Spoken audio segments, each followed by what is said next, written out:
yo, this is another episode of the Steven from the Old Time Podcast. Listen to my dad, he's awesome.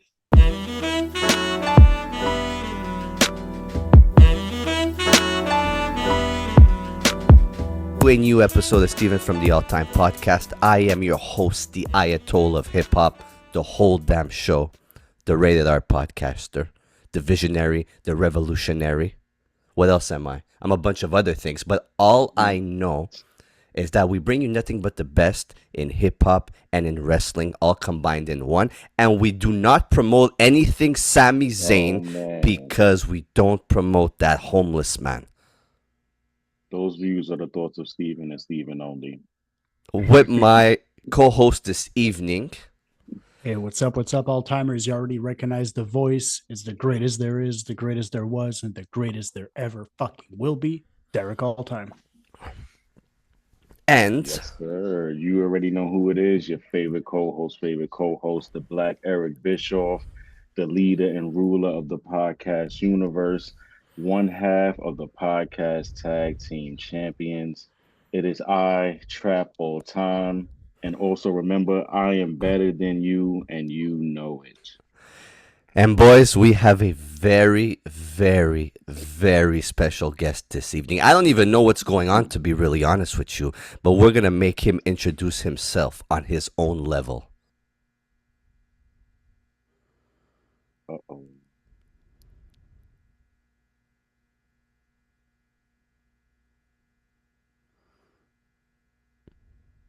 Something's coming. See the belt.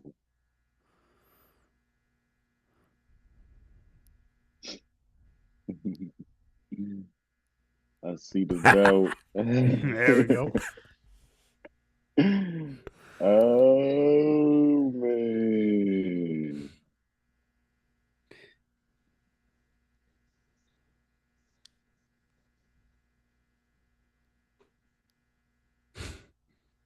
Love it. But I got back, boys. It's beautiful. Oh, beautiful, yeah.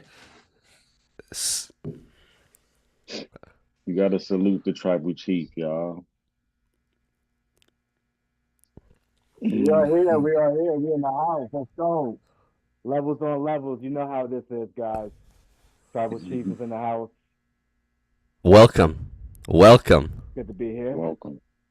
Yo, man, I'm super excited to have you part of this, man. Honestly, I've been seeing what you've been doing on Instagram, on your page. I've heard about you from Cavallo. Right. And honestly, what you're doing is awesome, man. So just talk to us about yourself, what you do, why you do this, when you got into wrestling, and the love you have for the tribal chief, Roman Reigns.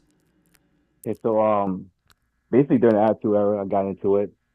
I think a lot of us could say that around our age. The Attitude Era was kind of like epic for our childhood.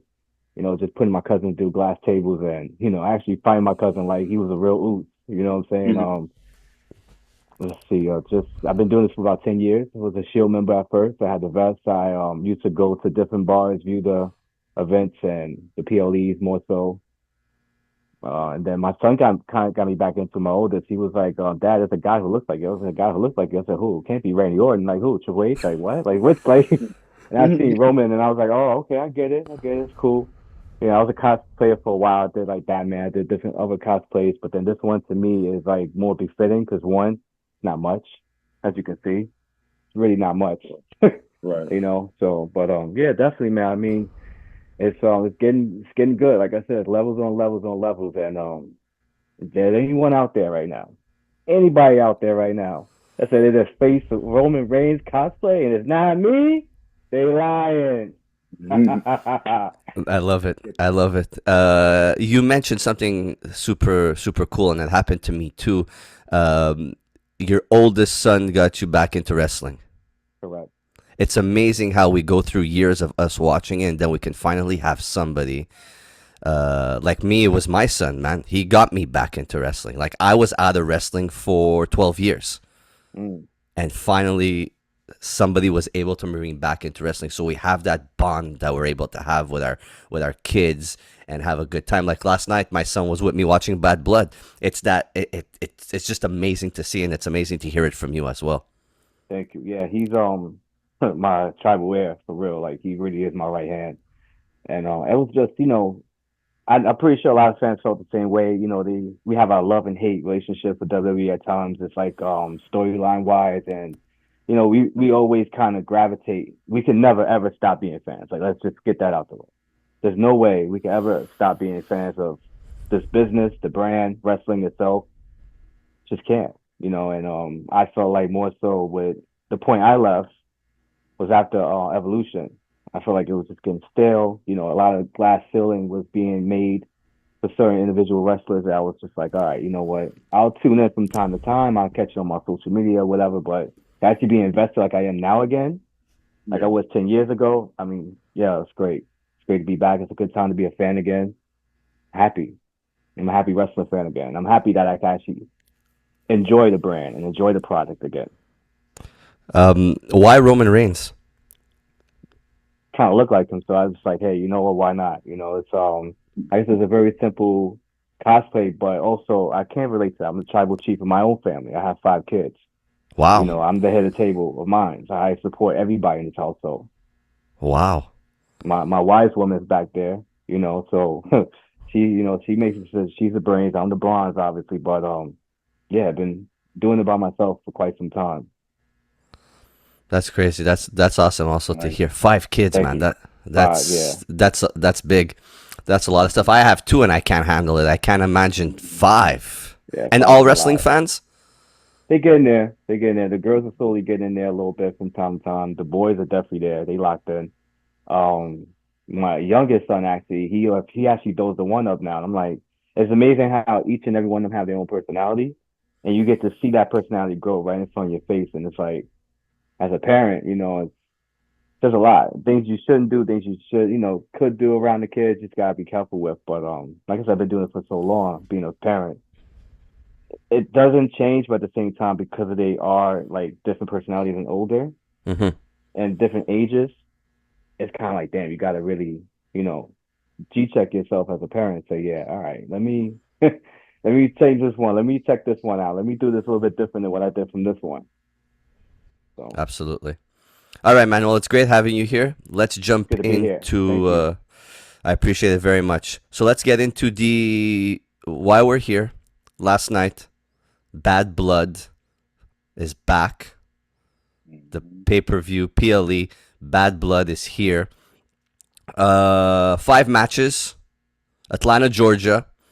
The 5 matches, man. You love 5 matches. Man, they need more matches. They need more matches. I don't know what you guys think of the 5 matches. Fillers. Yeah, no, it's because look, they did that filler segment with him presenting a belt, then the whole Gunther and Sami Zayn altercation. I was like, are we watching Raw or are we watching the pay-per-view?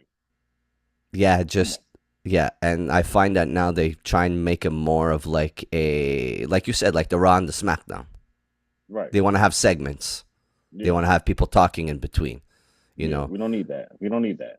Pay-per-views, PLEs were never like that. No. Growing up, there was some backstage segments real quick before the match, but there was never really segments going on that would take maybe 20, 25 minutes out of it. So I find that if you remove that, you add 1 or 2 matches, it gives more substance to what the pay-per-view should be. Every championship belt should be defended on the PLE.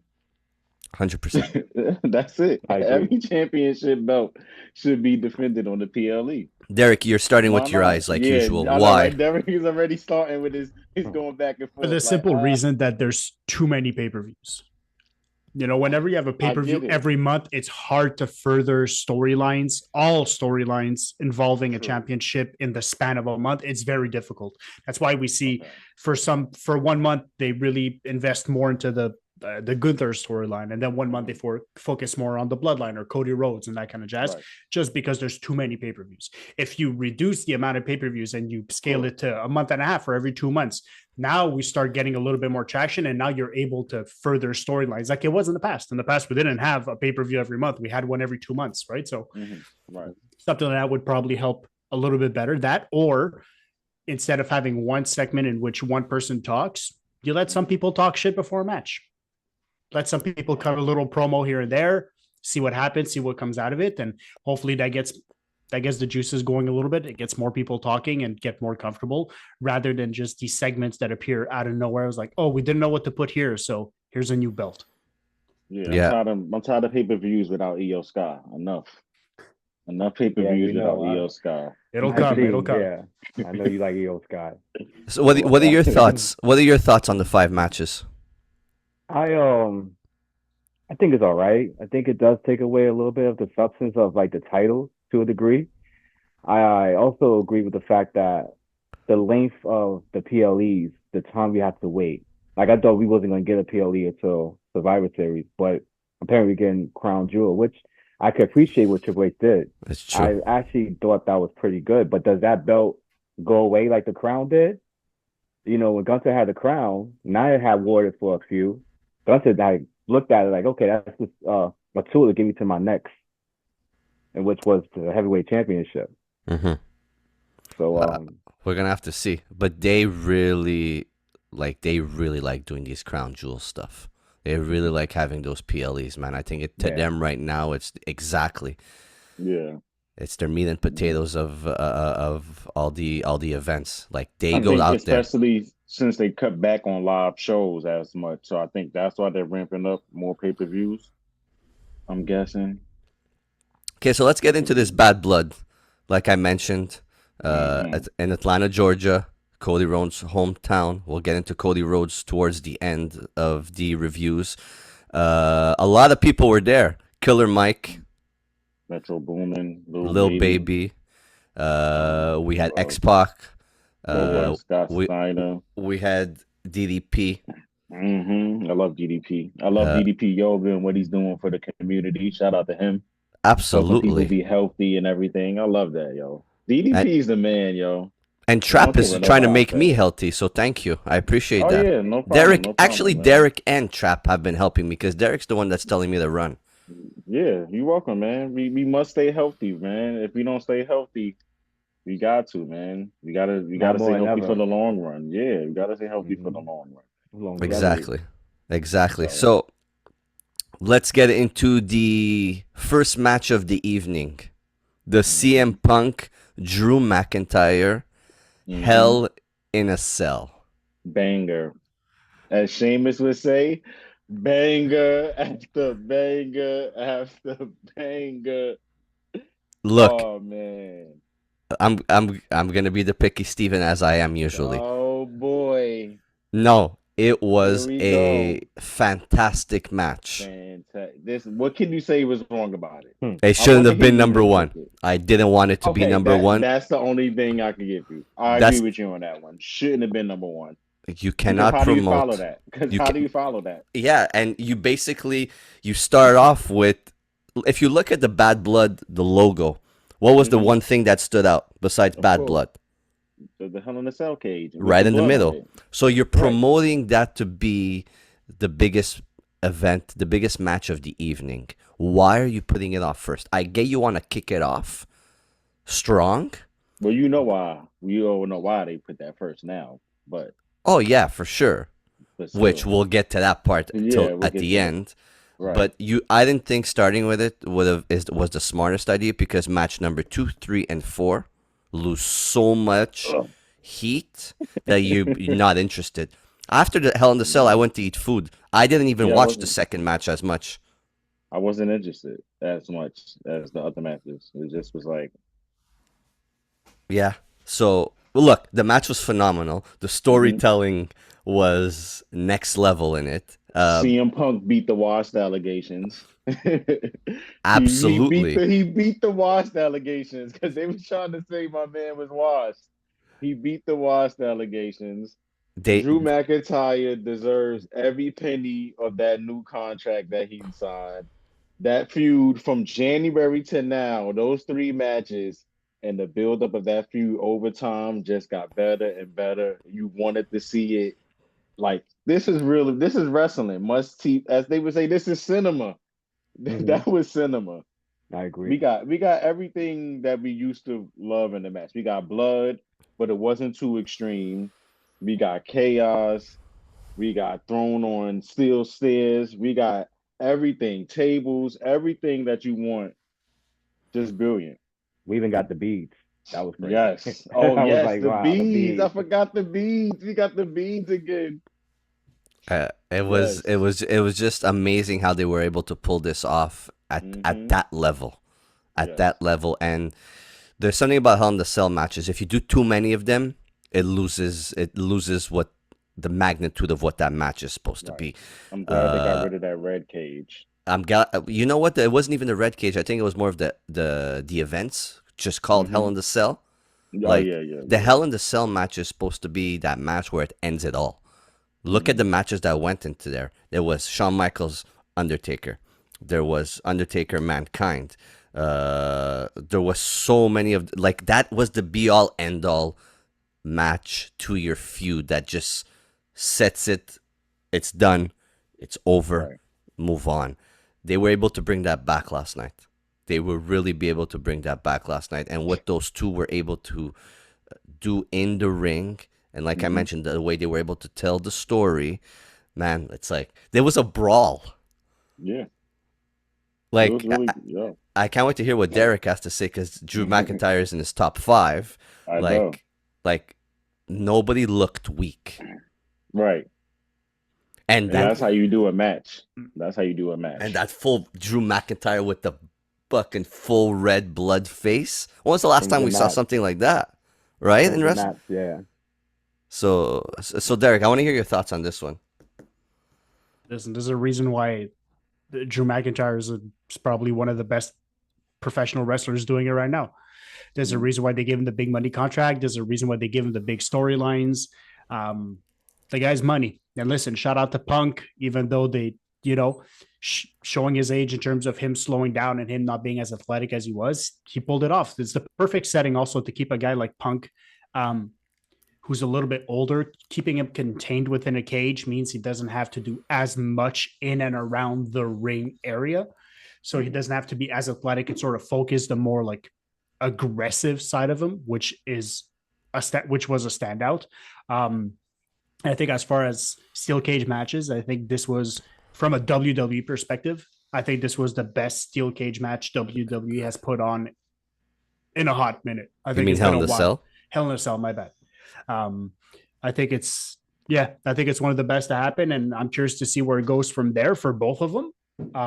But like Steven says, no one looked weak. That's what we want, right? CM Punk looked like a destroyer. Drew McIntyre hurt him bad. Yeah, I enjoyed every second of it. And like Steven said, to have it start, I understand why they did it. You want to start the show off with a bang. You want to start off with, something that's even interesting. And also, if you put two very high profile matches too close to each other, you're running the risk of the fans being tired for the second one. Mm-hmm. So you have to give them a little bit of breathing room to sort of like come back down, let the adrenaline come back down a little bit, and Yeah. then you cap it off at the end. So it makes sense. Mm-hmm. I wish all the other matches would have been Adrenaline standouts was like here. that. Yeah, exactly. So you need After to that tone first it match, down. yeah. You need to tone it down a little bit because then you just exhaust your fans through. And then by the time you get to the final one, which we'll get there when we get there, then people have less energy and you don't have the reaction and the energy that you wish people had. So I get it from that perspective. But then that just showcases something that we've been saying for the last few pay-per-views is that we have two really, really good matches and then the rest sort of falls flat. 2 out of 5 is not a good enough ratio. We need to start bringing that to 3 out of 5, 4 out of 5, and eventually 5 out of 5. Because right now, WWE is doing 2 out of 5. AW, if they're going to have 5 or 6 matches, half, if not more than half, are really, really good. So you need to start branching out a little bit more and need to start showcasing other superstars. Yep, I totally agree. Trap, you're gonna kick off the next match. The next one. Oh man, that wasn't really too much to talk about. Really, it was real. All right, let's go. So it was Bailey versus Nia Jax for the women's championship. They are ready for a last time. So let's get it started. Bailey and Nia Jax square off. Bailey is getting thrown around like a rag doll in the beginning by Nia Jax. She just overpowering her the whole time. At one point in the match, she has Nia Jax on top of the turnbuckle like a power bomb, and Nia Jax attempts a hurricanrana. And I was Right. just like, wait a minute, how did she try that and botch the shit out of it? Because she's Nia Jax. So anyway, they're fighting, still going on. Then of course, Tiffy time comes out. Tiffany Stratton with her money in the bank briefcase to go attack Bailey, which she does. Then eventually Nia Jax is down. Now she's acting like she's going to cash in again, which she's done before. By the way, every man on the timeline loves Tiffany Stratton. So I just wanted to throw that out there. But anyway, so then she's about to cash in. Nia gets up and then she's like, no, I'm not cashing in. Nia Jax hits her with the Samoan drop, then the bonsai drop, 1, 2, 3. And that's the end of that. I Nia was Jax still the women's champion. this was just a they just gave that opportunity to those two to be on a pay-per-view, PLE, because they neglected that whole championship for a while. They had no choice but to give them that spotlight. That title's been neglected. Those two have been neglected. So It wasn't neglected when Io was champion. So you're absolutely right. I just true. find that when they try and overbuild stories, a lot of things get lost in the shuffle. And this is something that was prime example of being lost in the shuffle. I keep telling you, they need another belt for the women. They need a mid card belt for the women. If you're gonna showcase all these women or have all these women, then give them another mid card belt. NXT already has a mid card belt. How does NXT have a women's mid card belt before you? And they We have a just lot of need more women. superstars. Right. Either That's that, but it's like they all can't fight for that one belt. They can't, but at least even if they're not fighting for the belt, you're invested. Because right now, other than the fight for the championship, the women's division, you have no other fight for nothing else. Nothing else. So I'm thinking there was a few years ago, you had Charlotte Flair, Becky Lynch, Sasha Banks, Bailey. You had a lot of powerful competitors that were really, really good on the mic, that had a lot of personality, they were running the show. That drives attention. And right now, Charlotte Flair is not there. Sasha Banks is over at AEW. Becky Lynch is not there. You have Bianca Belair and can't remember her name. They're doing the tag team thing. Yeah. So it doesn't really leave much room. Doesn't really leave much room for anything to happen on the mic and so on and so forth to further storylines. Other than Chelsea Green, there's not much happening. I love Chelsea Green. Oh, Chelsea Green is the greatest. And she's good in ring too. A lot of people don't notice that, but Chelsea Green is good in ring. Her character is amazing. Yeah, good comic relief. Very good comic relief. Chelsea Green. Oh yes, 100%. And I want to ask you boys a question because you guys had a watch party for it, right? At a bar, if I'm not mistaken. Right. Okay. Yes. What's going on when a match like this comes on in a crowd? What's the reaction? Is this where people are like, yeah, I don't want to watch this. Let's move on. Are people into it? Are people getting involved? Are people giving their opinions? What are they doing? There was some people giving their opinions. It was one dude. He was like, "Oh, well, she totally messed up the move." Like it was some dudes and they're giving their opinions. Most of the time, people were like talking or like looking back and forth or whatever during that match. Yeah, depending on depending on the match itself, I feel like more so, like me being at watch parties for like I said, 10 years. It's just time where the matches will be like, all right, now it's time for me to go get another drink or some wings, stuff like that. It's just like that's that main event time when the time when the match has the most investment from the people, everybody just gets silent at that watch party. And it's like that's sort of like the big pop hits, and it's like really being there in the crowd. And depending on the actual bar itself, like some bars is just not it. Some bars don't cater to our community. They look at us like, oh, look at these, whatever you want to call us, right? But A lot of the bars that I've been going to, about a good 80% of them is just like, yeah, we like you guys, we like the energy, we like the crowd. So that's also helps too, just picking out the location of the bar and making sure the people who work there have the same kind of energy.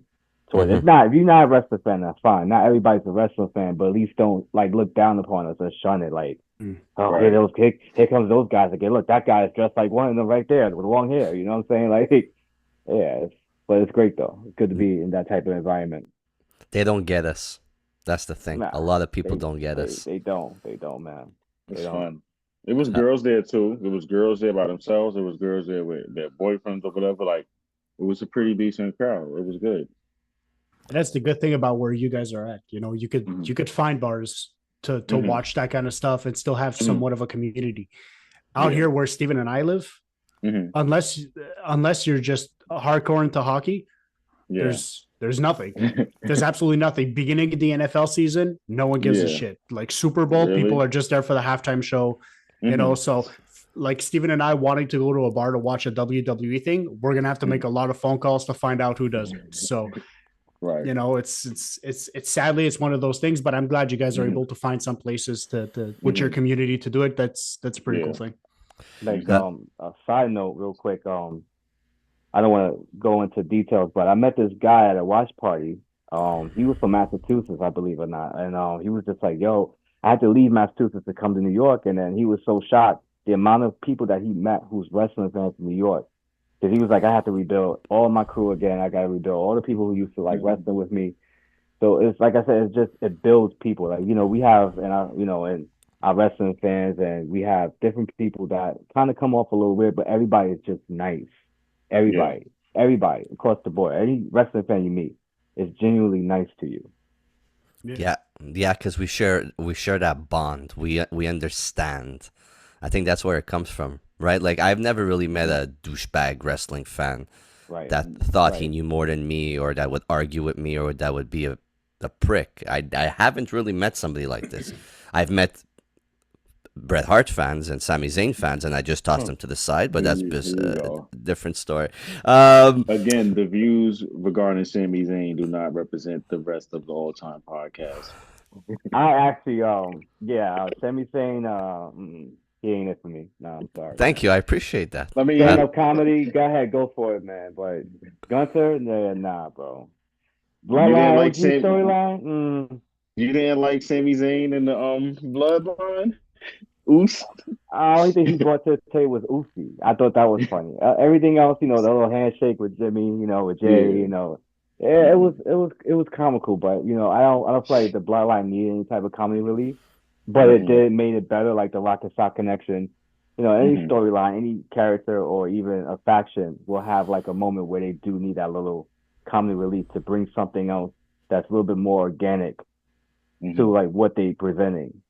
So yeah, I respect it. But Sami Zayn as a wrestler, and I'd be fine. I'd be fine if he could go like retire and just join Shawn Michaels and work in the back with like NXT or something. Or just do stand up comedy.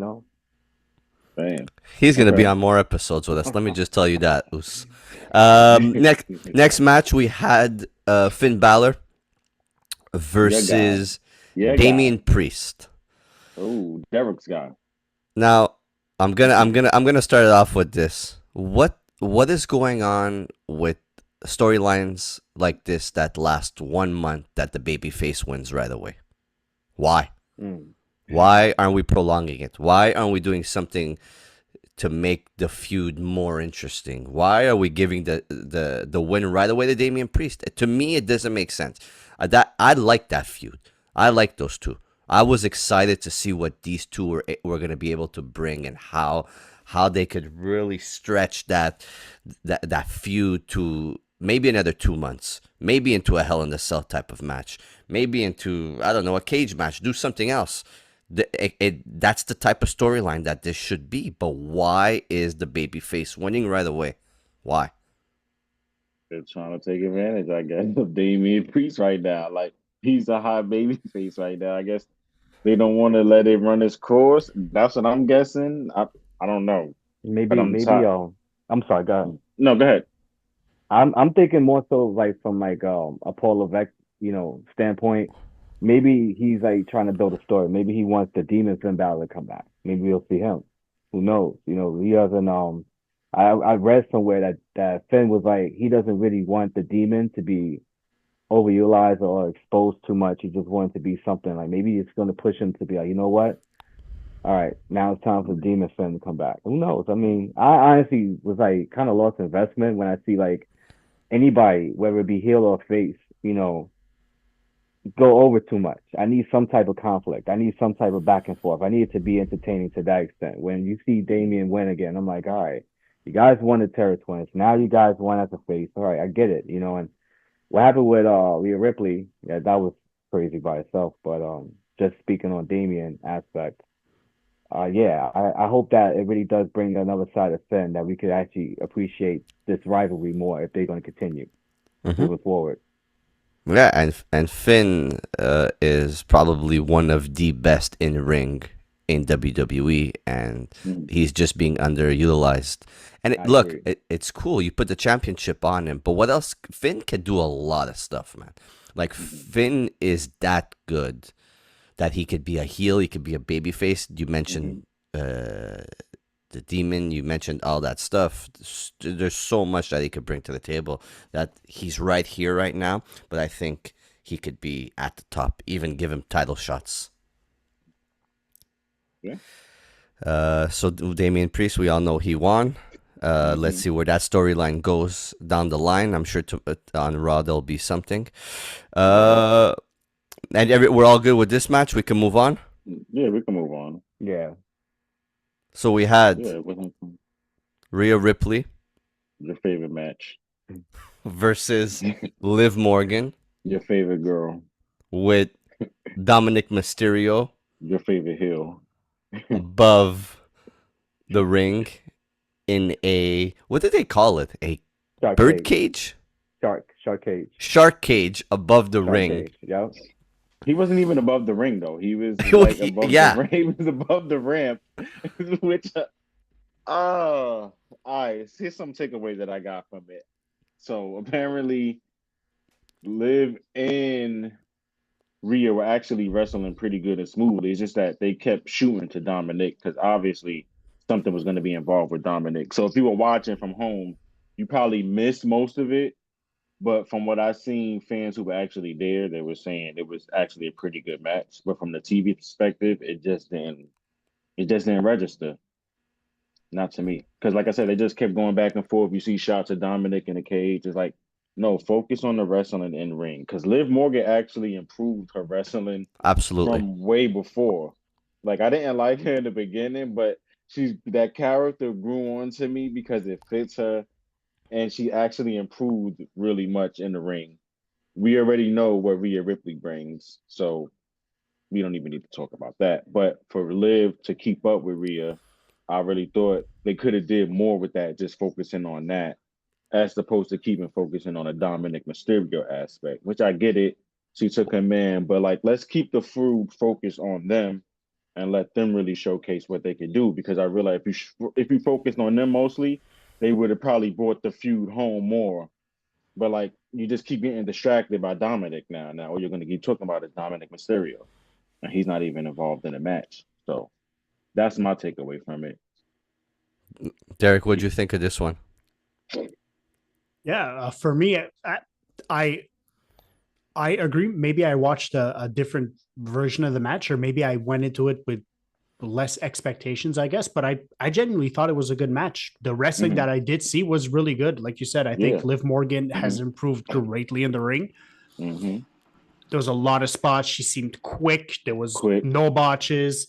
Rhea Ripley really showcased her power and her overall, just her size, her dominance. And I think Liv Morgan did a really, really, really good job whenever she had the pace of the match down to a T. And when she was dominating Rhea, it looked good. It didn't look fake. Right. It didn't look like she was trying too hard. It genuinely looked like she was being smarter than her. She had a counter ready for everything.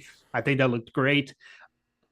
The whole Dominic Mysterio thing, listen, it is what it is. I think if you put him above the ring, I think you sort of don't have to do that much camera sort of movement to help. That's my thing. Yeah. Let him fall out like he did above the ring like that. You know what I mean?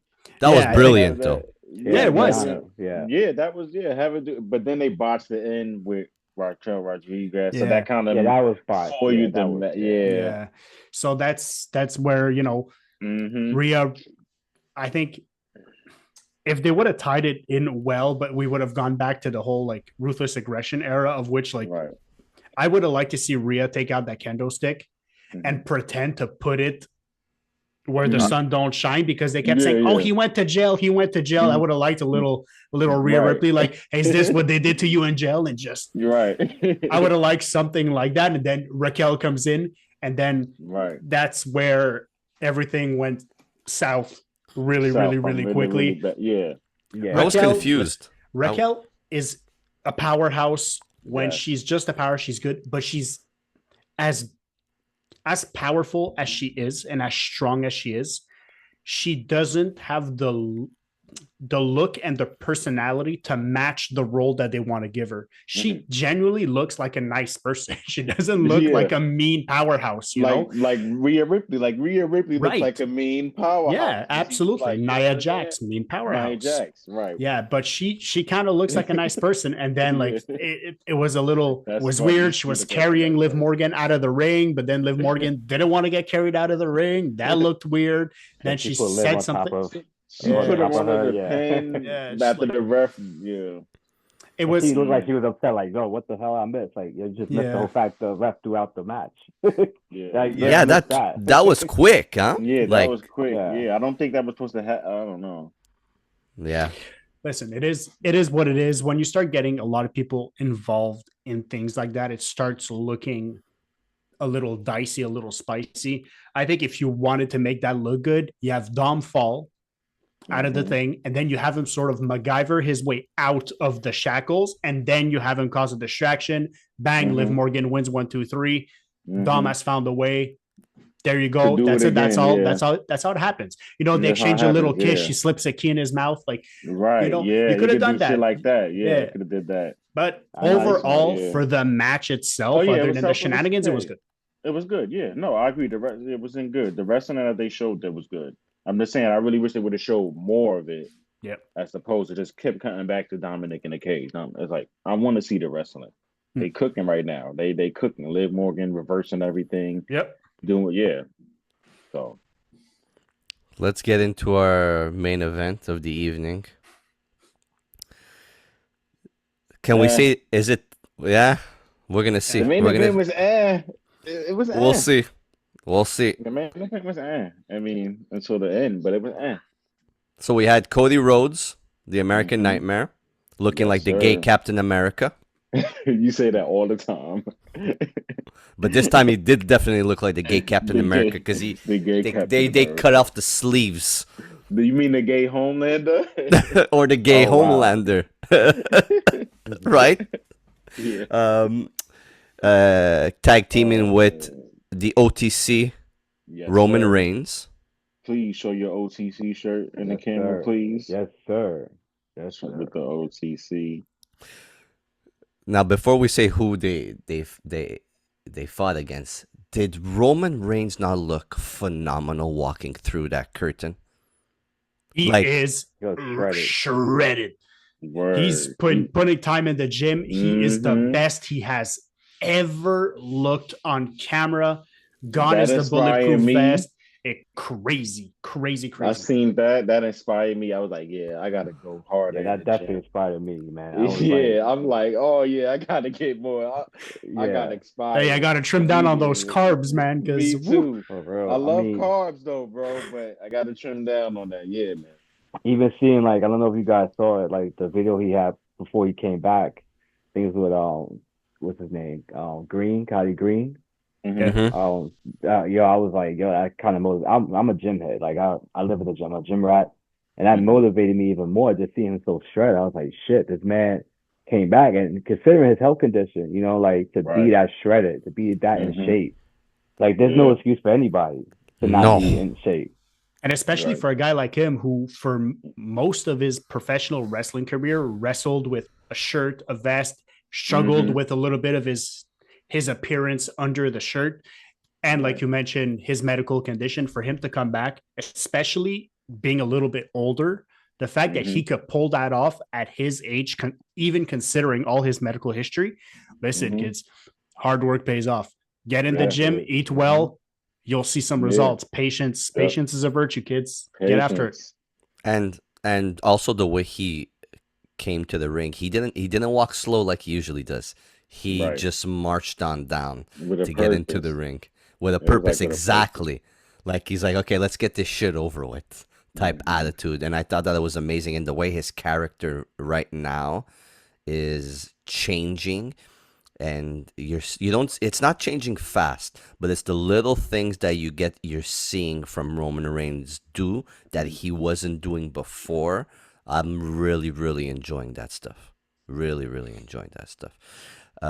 So yeah, they fought up against Us. Can we say it's the new bloodline? Yeah, I mean, listen, I can't even say new bloodline. I could say 2.0, or I mean, it's just the rogue bloodline. If you think about it, they kind of, I mean, all right, look, if you think about it, Solo had a point. You lied to me, but he also don't understand it's on his terms, Tribal Chief's terms. You just don't take the reign. Even at Mania, we saw he was like, "Yo, pin him, hurry up, pin him." He's like, "All right, I got it." You saw how more demanding and boss like he was towards Roman Reigns. And then to do that to his own brother, man, I was like, wow. I'm happy to see Jimmy come back. That was dope. Oh yes, seeing The Rock come back. I know now more seeing The Rock though that he's not happy with Roman at all. He is definitely not happy with him taking Cody's side, just like KO is not happy with him. Just like Randy was like kind of iffy about it. Like, hey, this guy put us through hell, 18 months, sideline me. KO, he ran KO with a fucking golf cart. Golf cart, right? Yeah. Classic. Robert, it kind of reminded me of the actor when I think Mick Foley did it with a forklift to The Rock when they had that match. But I mean, the match itself was like, it was. I admit, the ending and just like the stipulations behind. I felt like they should have added different stipulations to the match. Whoever gets the pinfall, maybe gets a title shot. True. Then you see how strong your men are, because Jacob Fatu look like he's gonna turn. Not yet, but he is gonna turn. I see that. I see Jacob Fatu. Yeah, I love you, Solo. I love you, Solo. I love you, Solo. That ain't gonna last long. Watch. That's not gonna last long. And like I said, no way she'll drag it, but yeah, I don't see that being a thing after a while. The match was quick. It wasn't long, or is it just me? I didn't really feel like it was kind of. It was like it went for like 25 minutes. I think it was more so the match made it seem like it was more shorter comparison to the fact like a lot of them was just hitting their moves. Like their skill set was pushed more quicker than a match would be. Like everybody kind of know each other in that ring already. We don't need to fill each other out anymore. Let's just get to where we need to get to, and just to even have the whole Jimmy coming in and then having the final boss coming out at the end and just doing this, like he's done with it. He's gonna take over. I'm telling you, that's gonna be different when The Rock comes in there, man, and it's gonna definitely add cinema to this whole situation now. I'm just happy that Jimmy's back, and the way that they brought him back made Jimmy look more of a superstar. Yeah. They really, he was supposed to come back about a month ago, if I'm not mistaken, reading it at a bunch of places, but they really waited and they brought him back at the good moment, and just the way that he was in between the two brothers, and it was just, they were just there, and he was there with the hoodie with the bandana, like that was nice. That? Yo, the bar was like, "Who's that?" Oh, they was like, "It's Jimmy." Like, it was so fun being in the atmosphere. That was dope. Yo. That was dope. That was dope. They was like, "Jimmy." And just the hug. Overall, that moment when Roman Reigns, like, this is what I mean. Like, this is another thing I like about Roman Reigns. Like, just him and the character, like the expression, like the look of disbelief. Like, yo, I love y'all. I can't believe I got somebody back, and then they hug each other. It was just like, yo, just the look he was giving Jimmy. Like, wait a minute, you helping me? Like, I didn't know I had anybody. Like, after everything I put you guys through, right? You and your brother, and I don't want Jimmy to come back as that. We're not doing that. And I'm happy that, granted, Roman is more of a face now again. He had the whole ups and downs with the crowd. He fought leukemia, came back, got booed the hell out the arena. The Rock helped him during the Royal Rumble, got booed again. I like the fact Roman came back and he's like, listen, things change. I don't. Like, let's not get it twisted. Now you guys look at me as a face. That doesn't make me a face. What makes me is me. Heel a face, Right. I don't like the whole baby face, white meat, baby face. I've never been a fan of that. Growing up, blur the lines a little bit. Not everybody's just, hey, happy go lucky or Right.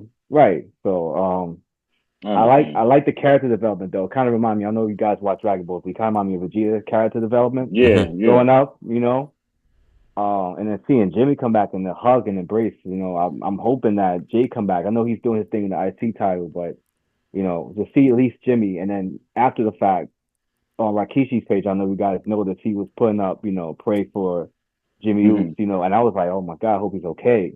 So like you Yeah. said, I want to say about a month ago he should have came back. Hmm. Right. So, seeing him back and seeing him like doing his thing, I just hope they don't like make him silly. And I like the fact he kind of convinced Roman because Roman's like, yo, one time, that's it. I already Hmm. had Cody's back. All it took is that one time. I think that's what probably made The Rock like, you didn't have to do it this time. Why are you still helping Cody? You don't have to do it. He got boys. He got Randy. He got all those boys he had who came out at the end of WrestleMania to carry him over his shoulders. Like he just won for everybody in the locker room, right? Why are you Right. doing that? So And let's they see how this still got some, develops. and they still got some unfinished business because that episode when we handed him something. So Right. I don't. Yeah. So that's another thing you got to look at too, how he plays into it. But I thought Jacob Fatu stood out the most in that match. Yo, Jacob Fatu was really a star, man. Bro. Like his He's gonna get how injured fast eventually. He ha- he needs to if he don't fucking slow pump down the brakes a bit because he's gonna do just a little something. bit Just take a because chill pill a bit because you're gonna blow your leg. that's his style. I Like, think he just needs a little bit more WWE, like to be like, listen, we like his style, but just tone it down just a little bit. But maybe that's not how he gets down. But eventually he'll get it because in that match he was showing how he was getting it, like he was taking more bumps, selling more. So I. But overall, like just wrestling in ring, he was like looking the most dominant to me Don't tone it and down. whatever. Don't Yeah, tone it down. Did they you tell can get Umaga to injured. tone it down? No. No, No, don't tone it it's down. true. no, that's how I Don't tone feel it too. down. Yeah, don't get injured. If you tone Jacob Fatu down, you just have another Solo Sokoa. That's And we true. don't need another We Solo don't need that. Sokoa. We need Jacob Fatu. Yeah, That's because we when they need him tone, because yeah, you don't tone him down. Don't do it. hmm Because if you do it, it becomes a problem and then he gets lost in the shuffle. He stands out yep, with he stands everyone that out. watches him wrestle because he goes Absolutely. balls to the wall. I Hmm agree. I agree Have on him keep that. doing that. That's it. No, I agree. I do agree with you. But just to Stephen point, just don't let him get injured. That's the Right. thing. You just got to be Right. careful with But that. at the same time, if he gets hurt, right? Hmm If he gets hurt and it's or let's say it's believable, even for hmm kayfabe, right? Yeah, That yeah, adds value. That right. adds value that he's willing to do something so absolutely extraordinary to physically hurt someone at the risk hmm of his own health. That's a Yeah, good look. That we've had wrestlers in the past do that, which they didn't care, So right. I think that's Okay. part of the gravitas to him as well. hmm One thing I want to just add in the match, Yeah. you had the bad guys just come out to the ring, regular hmm generic music, and then hmm you had the worst possible intros in the history of the business for the two baby faces, Cody and Roman Reigns.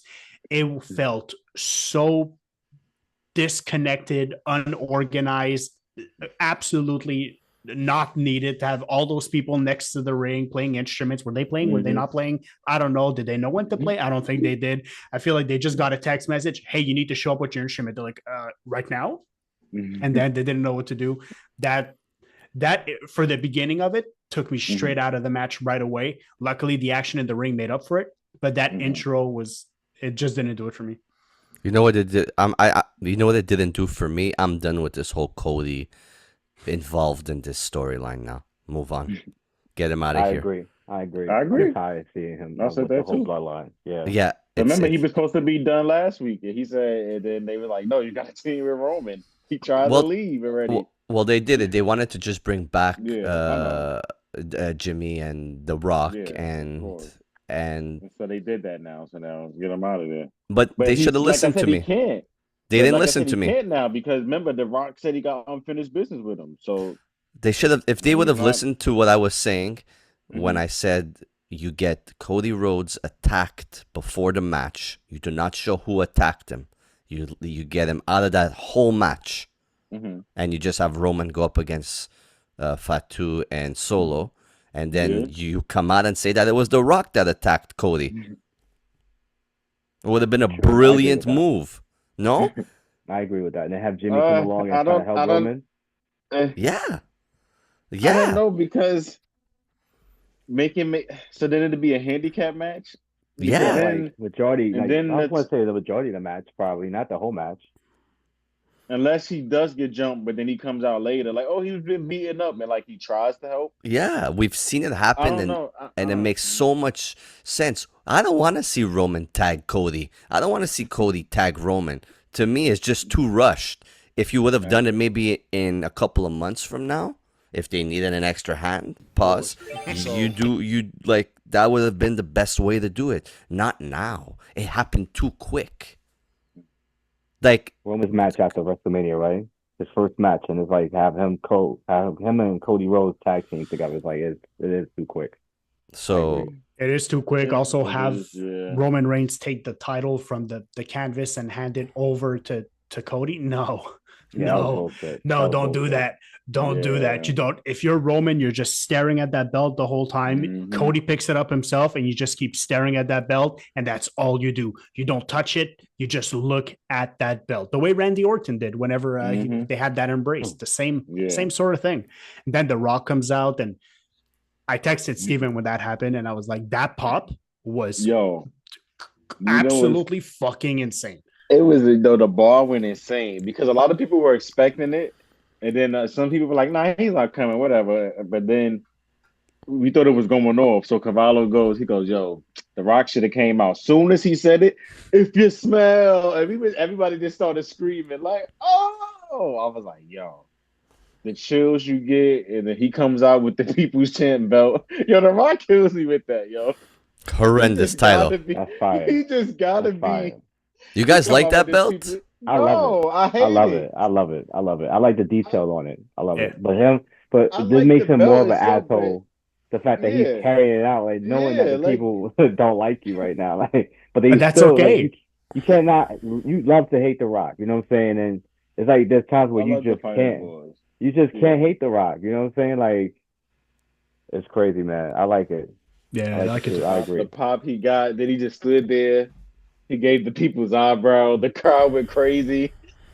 Then he goes, like, I'm like, what does that mean? He doesn't even say anything. Like, just, did he cut the Instagram promo? Did you see that? Yeah, that was hilarious. He went live. Yeah, he went live and then cut an Instagram promo. CM Punk eating Fruity Pebbles. Right, that's the worst thing going on with The Rock. Right. That's the worst thing going on with The Rock. John Cena caught a stray. Just like, what's happening? Just like the Fruity Pebbles thing, but overall, like I watched that thing, and I'm not on social media, so I had to dig to find a little bit. Yeah. I understand who The Rock is. I understand what he's done for the business. I also understand what he represents in the business and who he is in the business right now. Right. But at some point, someone's gonna have to sit him down and be like, son, maybe you need to prepare your promos.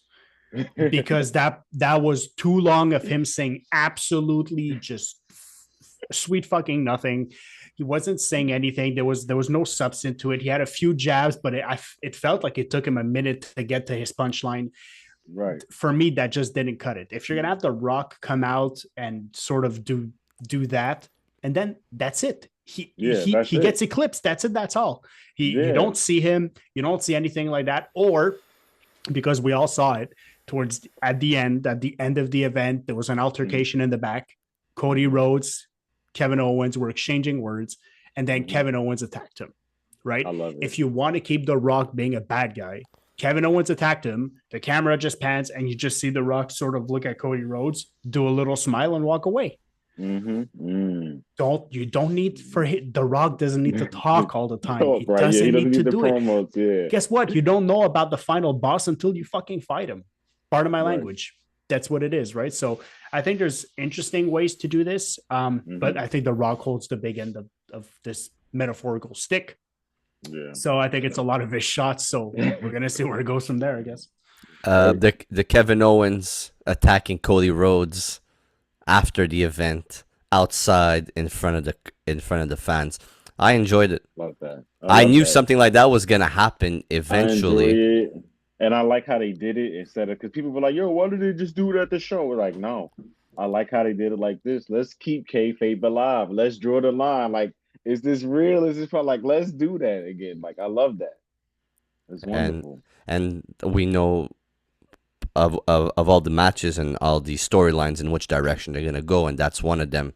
That it's gonna be a Kevin Owens Cody match, probably at Survivor Series or Crown Jewel, and then we'll see what they do with that whole thing and if they'll bring in Randy Orton. Well, isn't Cody? I'm sorry, isn't Cody fighting Gunther at Crown Jewel though? Because champion versus they're both champion. Yeah, right. So I think. Did I miss that? Yeah, you missed that. That's what they said. They said the winner of that, they said, is going to be champion versus champion, both women and the men. So, and the winner wins the belt. He becomes the Crown Jewel champion. Yes, he becomes the Crown Jewel champion. The belts won't be on the line. Yes, the belts won't be on the line against each other. They're just fighting for the Crown Jewel champion. Cody and Gunther. Champion versus champion. Mm-hmm. Who knows who's going to be champion? Who knows what's going to happen? Because Monday, doesn't Gunther have to fight Sami Zayn? Yeah, well, there's absolutely no way on this God's green earth that Sami Zayn is gonna beat Gunther. If Sami Zayn beats Gunther, I will unfortunately have to stop watching wrestling. Number one, they're gonna job Gunther out to Goldberg and give Goldberg the champion. I hope not. Imagine. I hope not.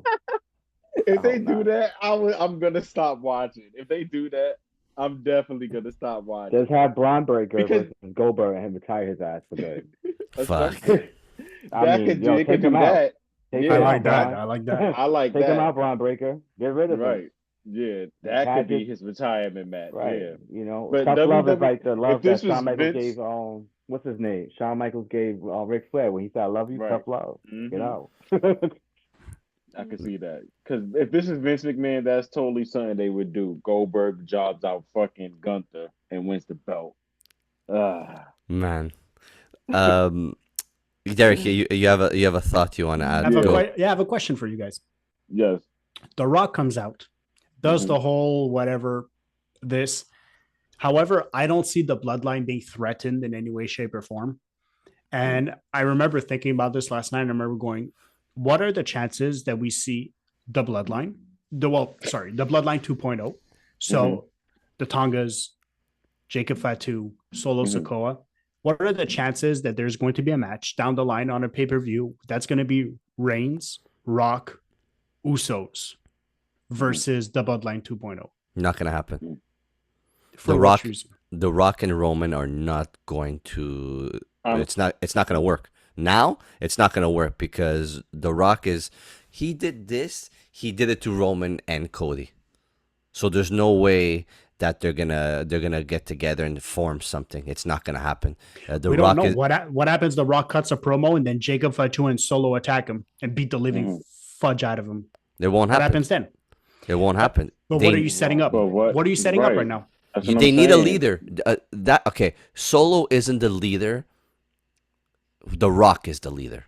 And I'm sure that The Rock has gotten all of those four together to become the new bloodline. And it's The Rock that's in charge of it after Roman lost. Roman lost the title.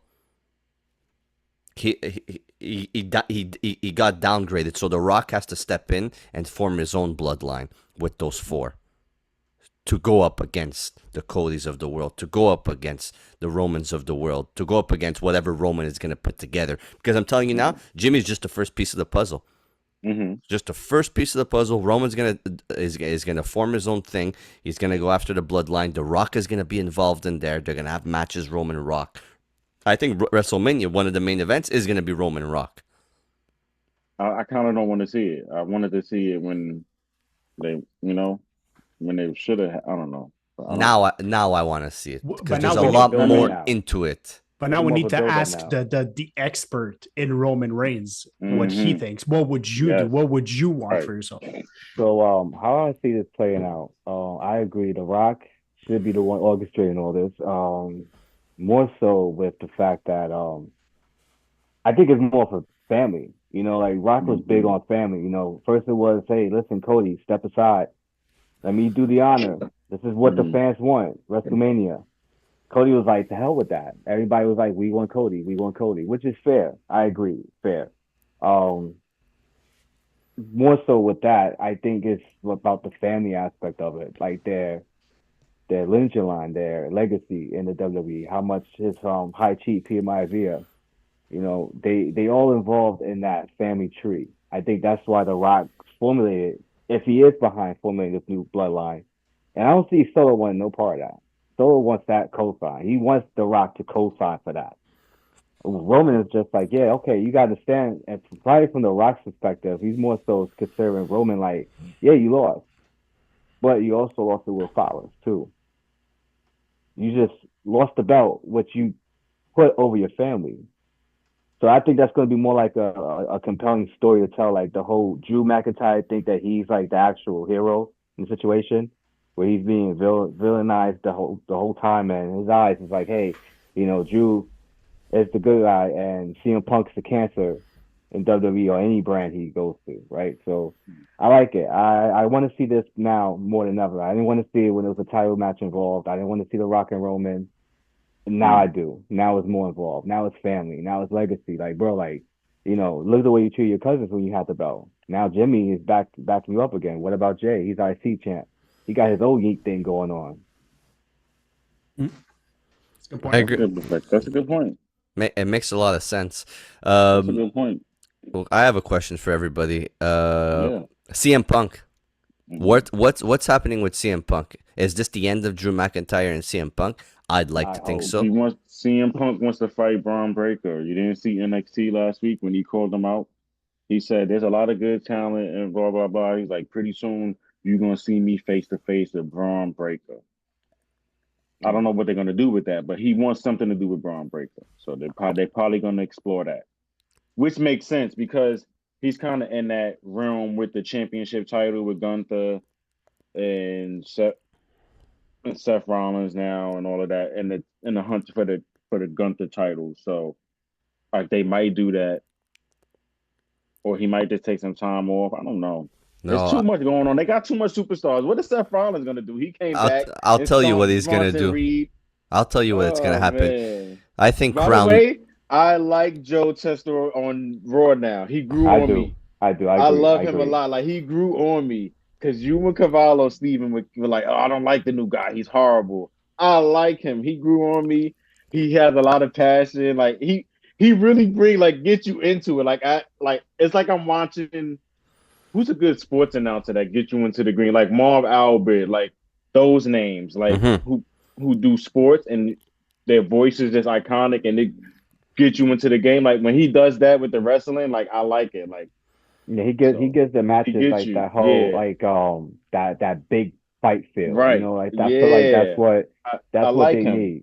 Yeah, I like him a lot. Wise, you know, you can show the videos where they have like the names of the champion, the challenger, and stuff like that. But he brings that big fight feel to it. Yeah, I like that. Seth Rollins, stop! I was in my house going crazy, yo. I think a lot of them are like Seth, Randy. I love those guys. You know, seeing Randy growing up. I feel like a lot of them now are just main event jobbers. You know what I'm saying? Like they pushing talent over.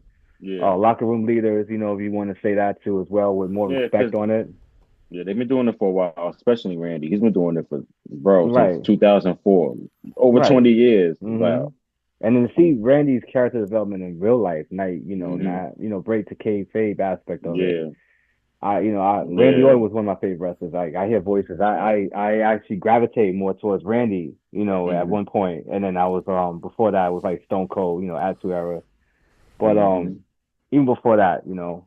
But I think with Seth and CM Punk more so, I feel like that might be a thing. Let's CM Punk mess around with Braun Breaker for a little bit. Let Seth get this with Bronson Reed, and then let's see what happens. Let's see how these guys are gonna find their way back to their animosity.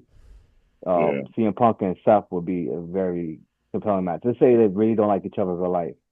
One thing I can say about this golden era or this, Paul Levesque era that reminds me of the Attitude Era, not the raunchiness, not the gore, not the violence, whatever we love the Attitude Era for. I feel like it's more so just the fact that the talent, whether you like or don't like each other, they still want to make sure they put on a damn good show. The Rock and Austin was very competitive. Yeah. Austin used to sign #1.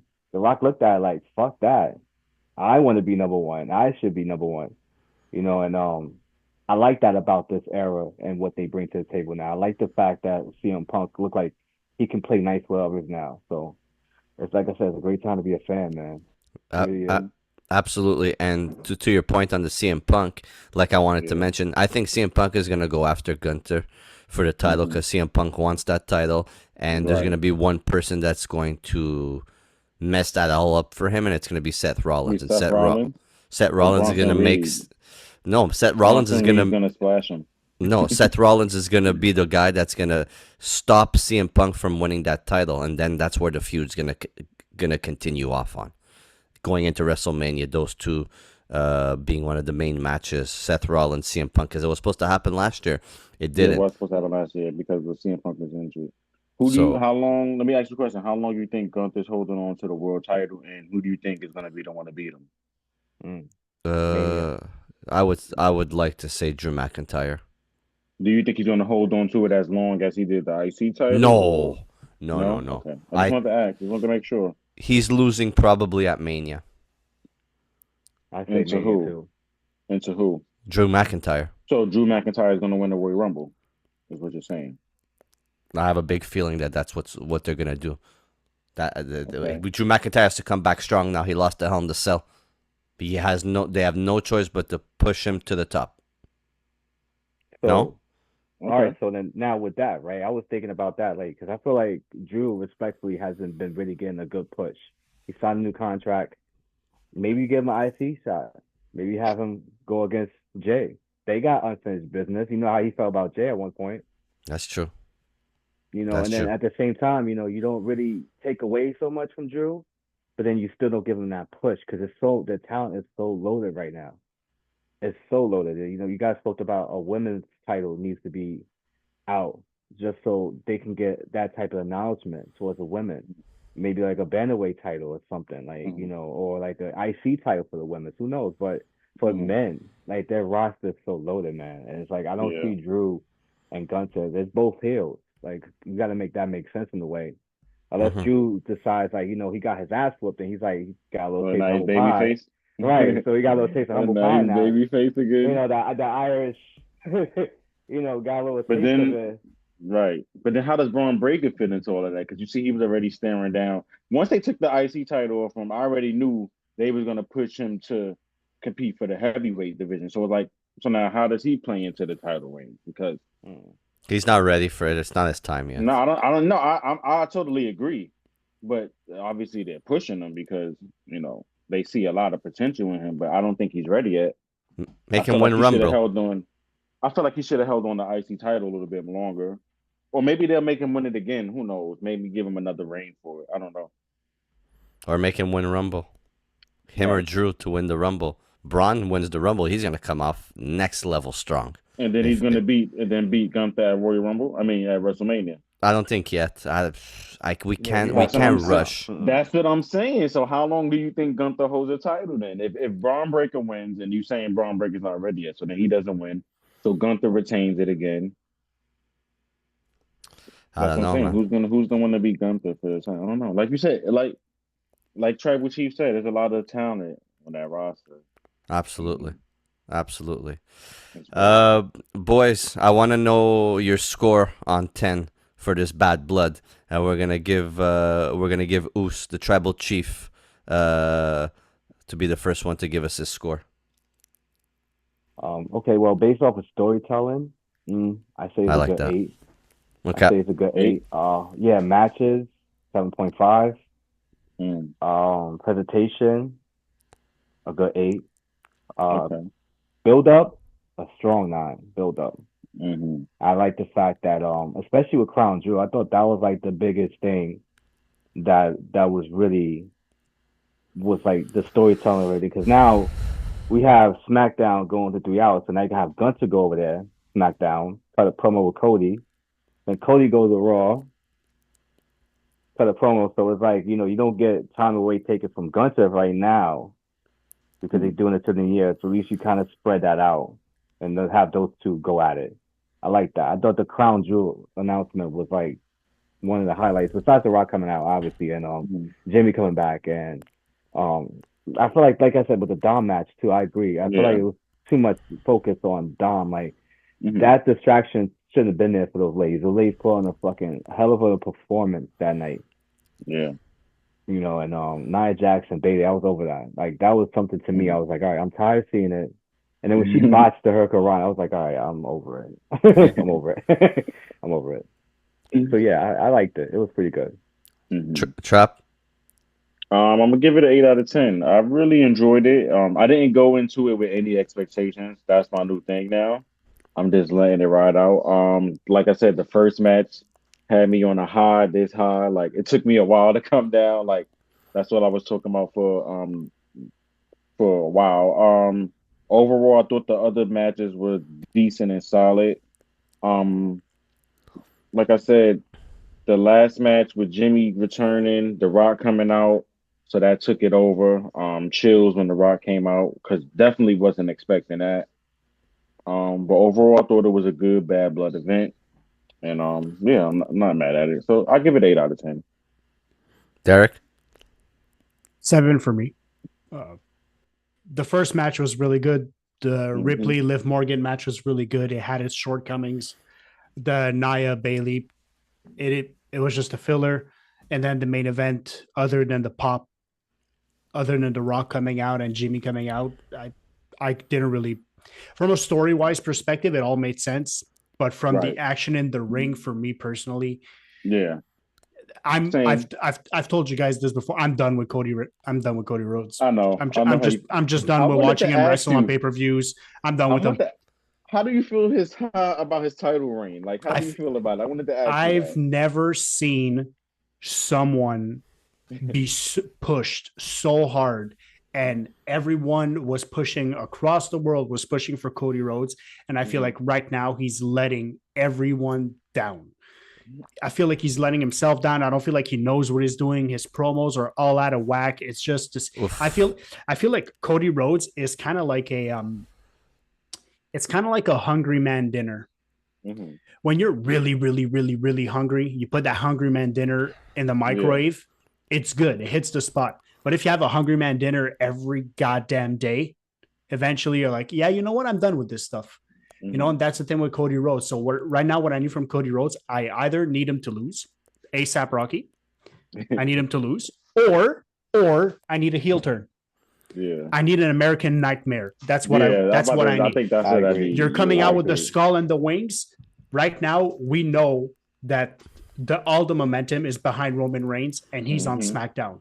So if he's going to be your quote unquote your face going forward, or be his own version of a face, then you have no choice. Cody Rhodes he needs to be the heel. He Yeah. needs to be the heel. There's no other way behind this. He needs to be the one that betrayed his friends, signed up with Roman Reigns. That's the quote unquote bad guy. The bloodline did everything bad. Blur the Mhm. lines, just like our tribal chief said. Blur Yeah. those lines. Right. I Mhm. think that needs to be done. And as far as Drew is involved, I agree with Mhm. Steven that I think Drew right now can only go one way, and that's up. He can't go Mhm. down, and he can't stay on the same level. So I think Yeah. right now, as our tribal chief said, him losing humbles him. Maybe puts he has the clarity, the post match clarity of everything that happened, and now we Right. might get a more focused Drew McIntyre, not a Drew McIntyre that's focused about the wrongs of the world, or who's a cancer, who's this, who's that. A Drew McIntyre It's that's more focused on focused his on one wrestling. thing, and that's getting the belt. That's it. He switches his things like, you know what? I've been too distracted for too long of people that have done me wrong. He's like, now I'm just going to do everything right. And what I want is that belt. And that's it. That's the only way it could go. If it goes somewhere else, I'm curious to see, but that's my 2 cents. I They're like gonna it. job Drew McIntyre out to John Cena. And make God, John don't do Cena that. another and Don't make do John that. Cena 17th time champion. Like Drew McIntyre Claymore him 15 times in a row. Right? They're gonna job him out. They're gonna job Gunther out to Goldberg and Drew McIntyre out to fucking Cena. No, they can't That's do what they're that. gonna do. That's what they're gonna They do. can't do that. You think I'll give Cena's my winning another title what? in this run? You think Cena is gonna win Absolutely, another title in this run? absolutely. Got You to, got think, to. you think they're gonna give him the record, or not the record? But you think they're gonna? You think so? I want Yeah. Cena with the US belt, his US belt whenever he was US champion. That True. I want that. I want that. That was prime John Cena. US champion John Cena was U.S. champion. that was good. That was good. Yeah. Steven, your note, your score. I'm gonna give it a 7 on 10. Okay. You guys all hit the points. The first match, phenomenal match.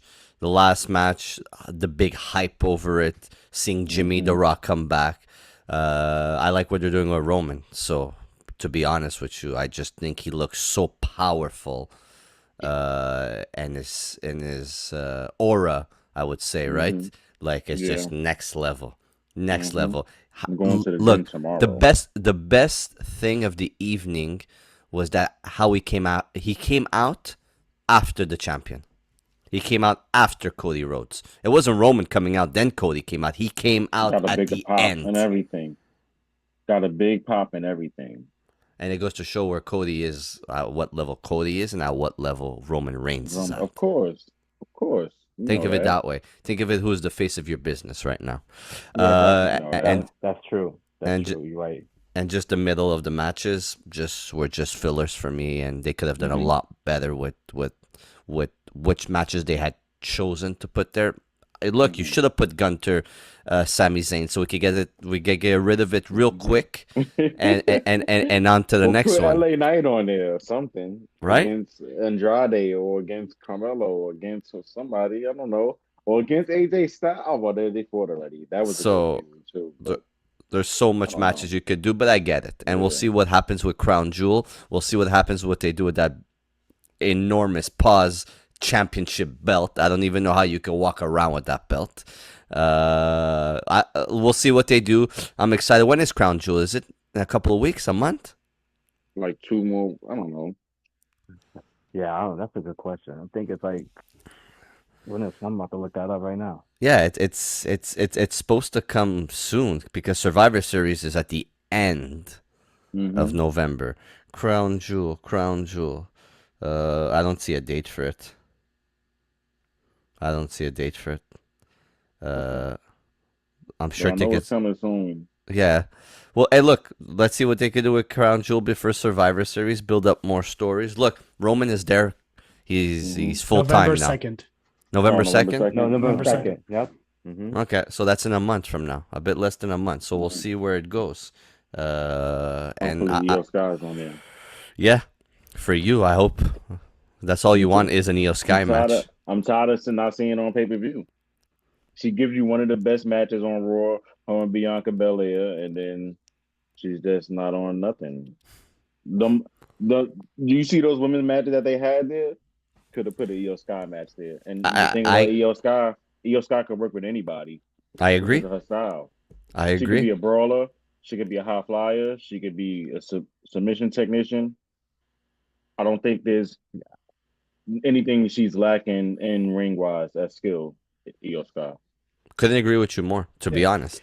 Oh, real quick question.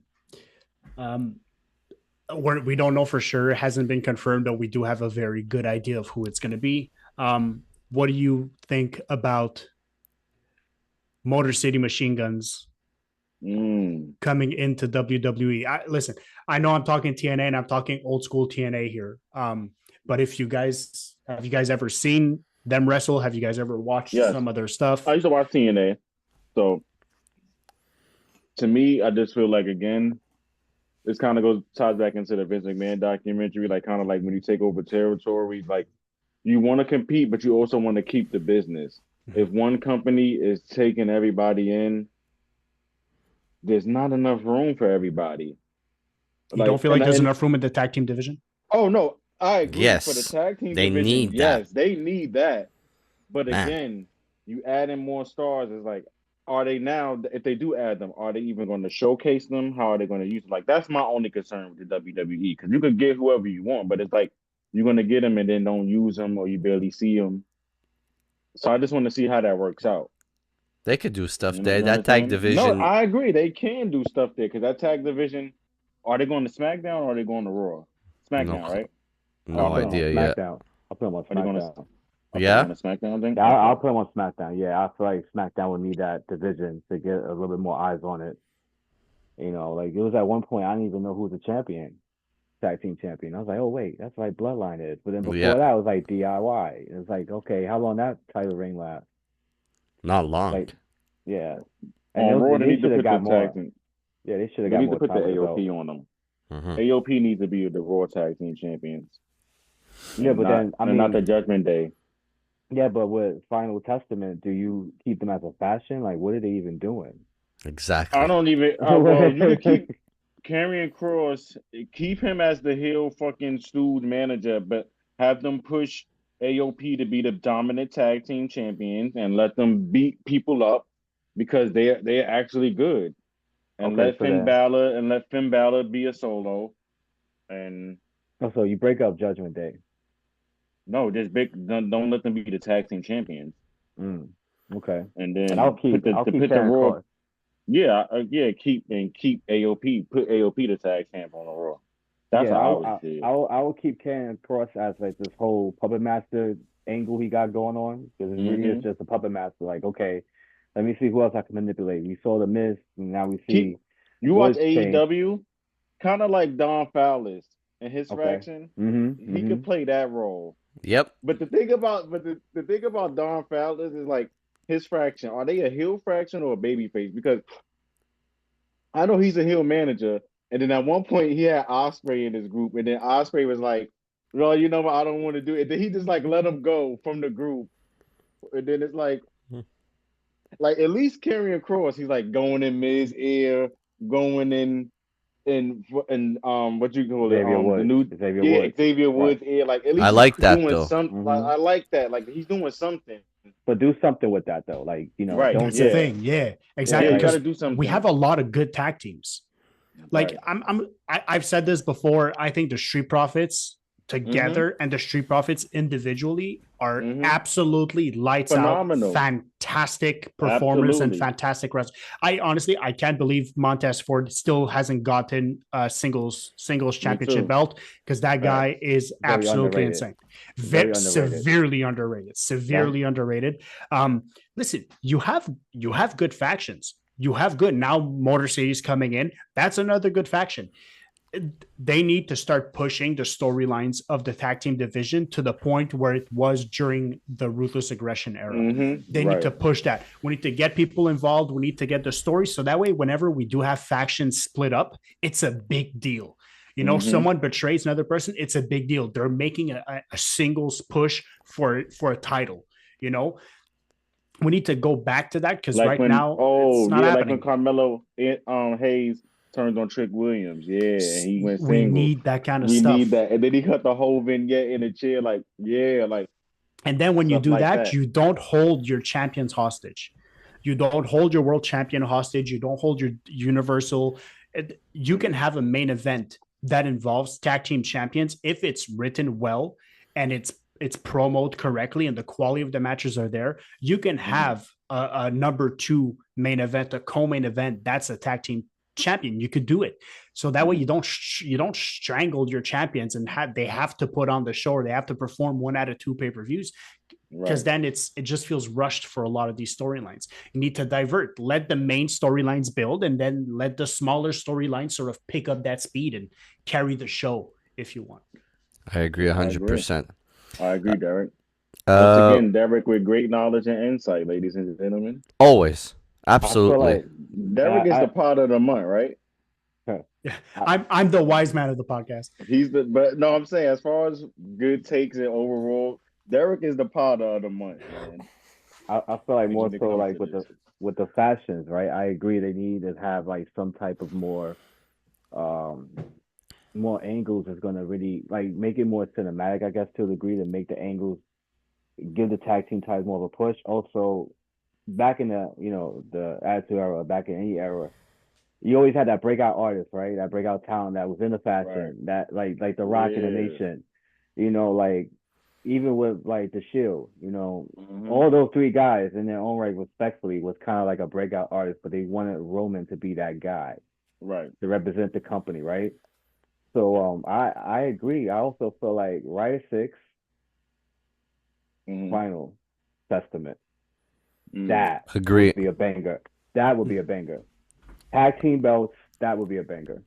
I would agree. Let the six get something now. I mean, you're going Mm-hmm. against Chad Gable, American Made. I like American Made, I do. It was a great, filler for both of them, I guess. But now where you go from here? What do Right. you do with the six? What do you do with? Don't just make this about a tribute to this man who Right. passed away. Make them an actual faction that's gonna dominate. You know, whether they Yes. heel or face, just Yeah. Mm-hmm. make them worth something. I've said this before on this podcast. You can't have a faction with 4 or 5 members and not have them absolutely tear through the main Mm-hmm. roster. Right. When the Right. Shield came out, there were 3 guys and they Mm-hmm. slammed John Cena. They were putting everyone Mm-hmm. through tables. Whenever the Nexus Basic came come out, they out. destroyed the ring. They absolutely laid Mm-hmm. waste to everyone. Champion, not champion, we don't give a damn who it The is. Shield. The So Shield. if you have the Final Testament, you have those guys, you have all that size, do it. Or you're the Wyatt Six. Why be the good guy? The Wyatt Six are not supposed to be the good guys. Right. They're Right. supposed to be demons. They're supposed to be terror. They're Mm-hmm. supposed to find Gunther or find Cody Rhodes. Go find Cody Rhodes and just put him through a goddamn table and beat on him. Right. You do all of that. Beat up all the screw champions. exactly. You clean out. That way you start Every building champion. something. Yeah. That's how they Beat, started. They was cleaning yeah. house, right? Yeah. We Beat all up saw all the that champions. massacre in the gorilla Mm-hmm. pit, Yeah. Right. Agree.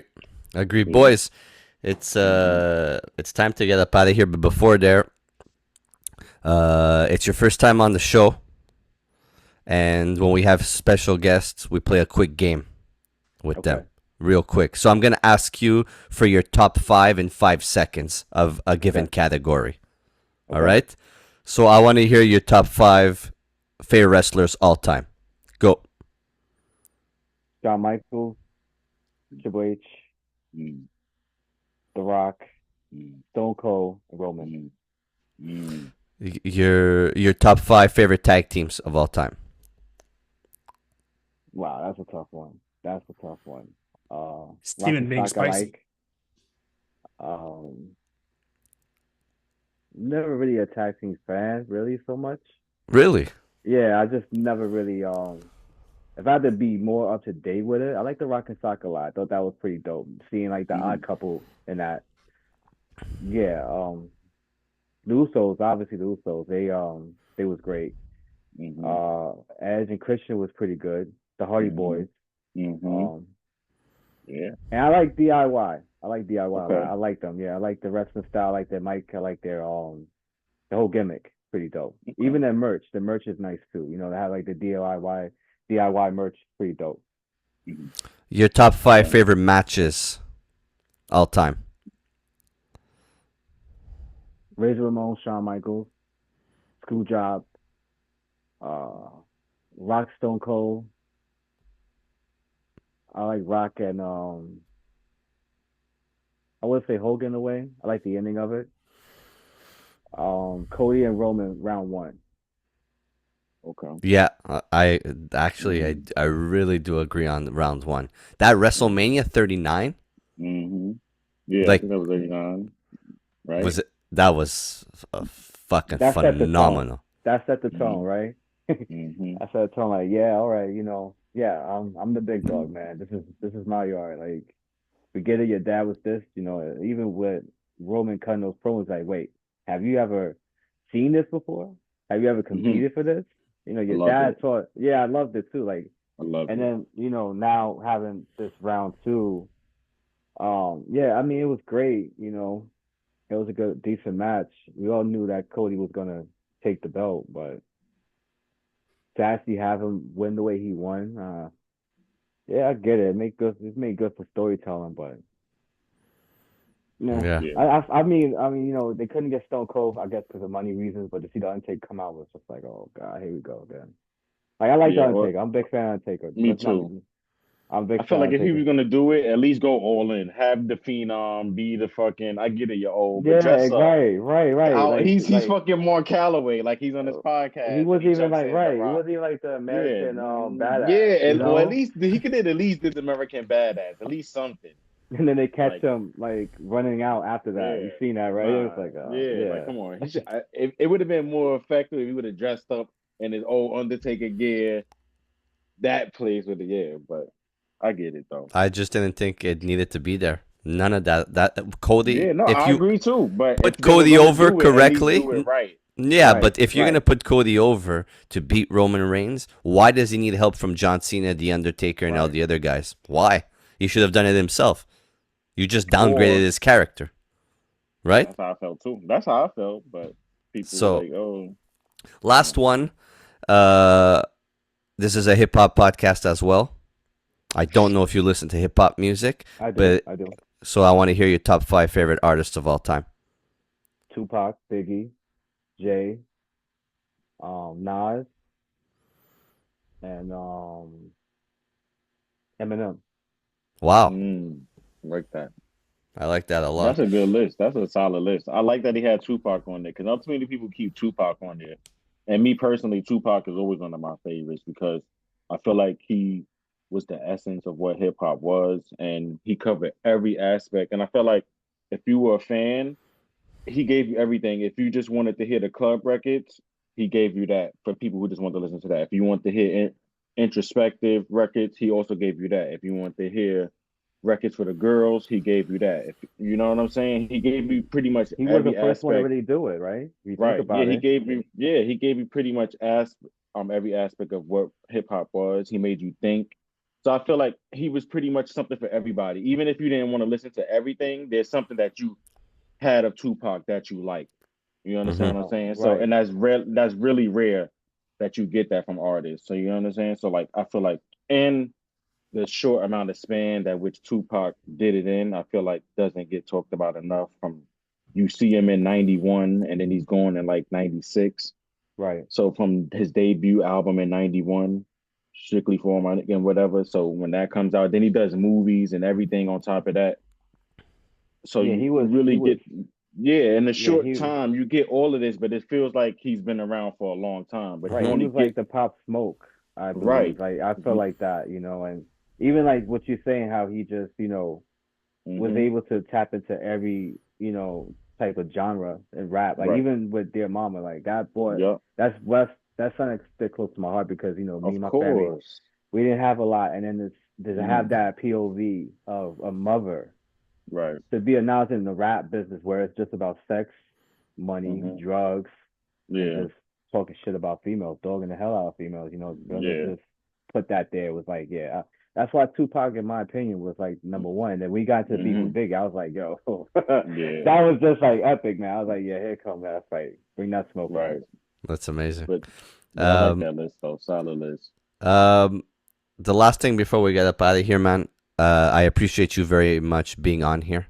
It's your first time. Thank you for everything you've contributed. Also, everything you do for the world of wrestling. I think it's very important.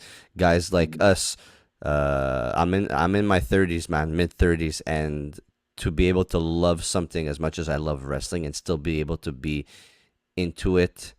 And you've said it before, we're a special breed. You love it more than porn? Absolutely not. Porn is probably number Okay. one on my list.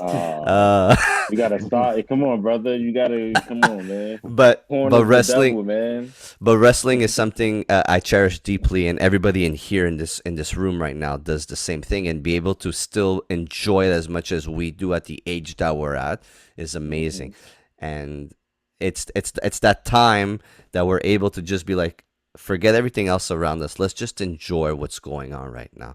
Let's just be involved in the storylines. Let's just be involved in what they're giving us on the TV. And I just think it's super important because a lot of people, they don't have hobbies, or a lot of people, they don't really have anything to look forward to. But you know what? I'm looking forward to Monday Night Raw. I'm looking forward to Friday Night SmackDown. I look forward to the PLE's pay-per-views and all the shows. Like, like, and you build on friendship. The friendship I have with Trap, the friendship I have with Derek. Like, you build on that, and we're able to bring everybody close together just based on professional wrestling. It's crazy to see, man. And I appreciate you and what you the kid out do. of me. Like, I'm I'm happy like a you're little doing what you kid. I be do. geeked.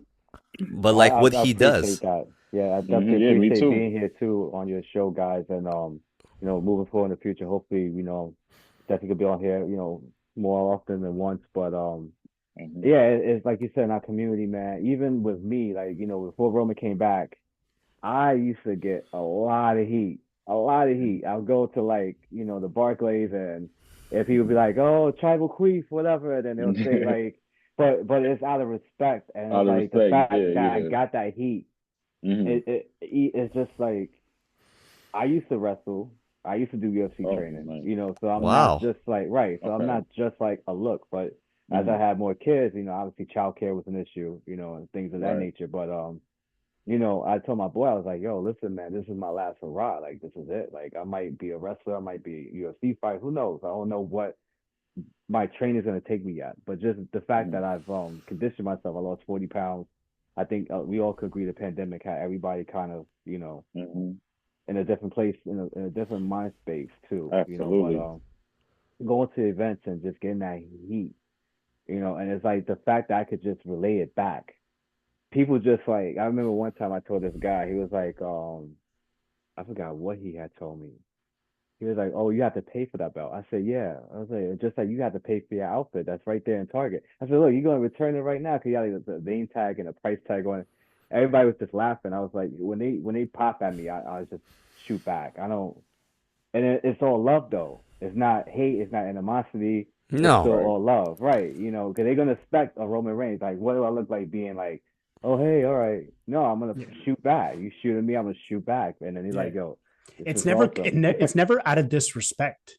Never, He never. never meant to disrespect you by the comment about your belt. So he's fully expecting, he knows he's going to Right, get something back. right, So long right. as we don't start diving into the disrespectful and the personal attacks, it's all fun and games, man. And that's the beautiful thing about wrestling. And I think you and Steven embodied that in a certain way because you have families, you're sharing that with your family. So for you, as much Right. as it is a personal hobby of yours, now it's involving your family. So now that whole aspect of how you guys give back to the community, Stephen, with the podcast, you with what you do on social media, like you want to do something that your kids are going to be proud of. They're going to be proud of being wrestling fans. They're not going to be like when we were kids, are like, you're a wrestling fan, you're proud to be a wrestling fan. And people are like, really? You watch wrestling? You watch grown men in underwear fight? Yeah. Right. We're Right. we're past that. We're past Right. that. And to see you guys with your respective families and getting them involved and stuff like that, man, it's a beautiful thing. And that energy that you guys bring to this podcast,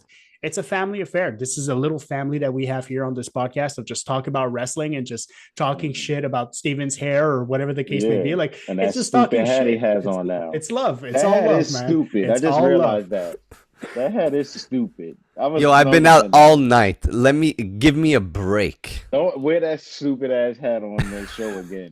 That hat is stupid. And you How look is it stupid in it. stupid? It just looks stupid.